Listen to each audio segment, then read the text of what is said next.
ఆదిలక్ష్మివమ్మ అవతారమూర్తివమ్మ దశరథుని కోడల సీతమ్మ అమ్మ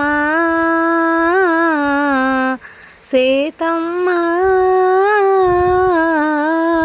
జగతిని ఏలిన జనకునికి పుత్రికగా ఇలా వెలసావు.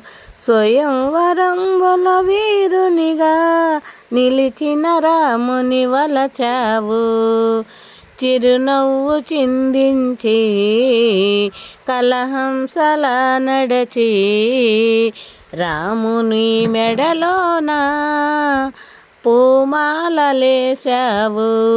ఆదిలక్ష్మివమ్మ అవతారమూర్తివమ్మ దశరథుని కోడల సీతమ్మ.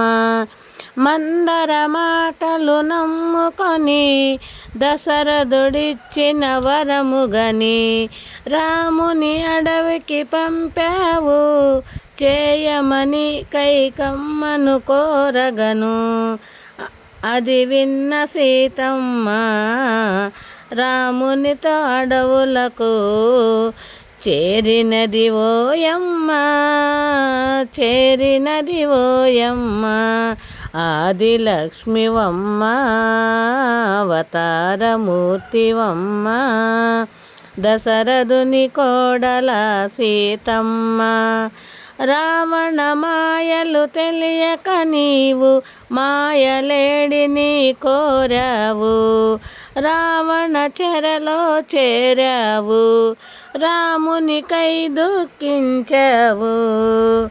అపరంజి బొమ్మవు నీవు అపనింద పాలయ్యావు. ఆ నింద బాపుటకు అగ్నిలో దూకావు. ఆదిలక్ష్మివమ్మ అవతారమూర్తివమ్మ దశరథుని కోడల సీతమ్మ.